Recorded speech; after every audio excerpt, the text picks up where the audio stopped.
മിശിഹായിക്ക് സ്തുതിയായിരിക്കട്ടെ. ഇന്നത്തെ വചനഭാഗം റോമ 12-ാം അധ്യായം 1-ാം വാക്യം.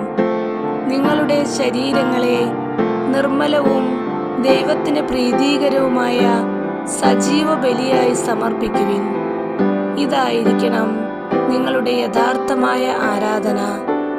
പ്രിയമുള്ളവരെ, ഈ വചനഭാഗത്തിലൂടെ ഈശോ നമ്മോട് പറയുകയാണ് എന്താണ് യഥാർത്ഥമായ ആരാധന എന്ന്. പരിശുദ്ധ കുർബാനയാണ് ഏറ്റവും വലിയ ആരാധന.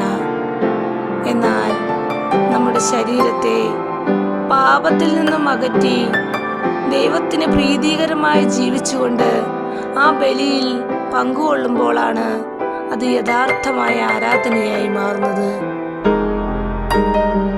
നമ്മുടെ ശരീരത്തെ വിശുദ്ധിയിൽ നിലനിർത്തിക്കൊണ്ട് നമുക്ക് ദൈവത്തെ ആരാധിക്കാം, പ്രാർത്ഥിക്കാം. നല്ലവനായ ഈശോയെ, വിശുദ്ധിയിൽ അങ്ങേക്ക് ആരാധന നടത്തുവാൻ ഞങ്ങൾ ഓരോരുത്തരെയും അങ്ങ് അനുഗ്രഹിക്കണമേ. പരിശുദ്ധമ്മേ, ദൈവമാതാവേ, സകല വിശുദ്ധരെ ഞങ്ങൾക്ക് വേണ്ടി മധ്യസ്ഥം വഹിച്ച് പ്രാർത്ഥിക്കണമേ. നിത്യം പിതാവിനും പുത്രനും പരിശുദ്ധാത്മാവിനും നാമത്തിൽ ആമേൻ.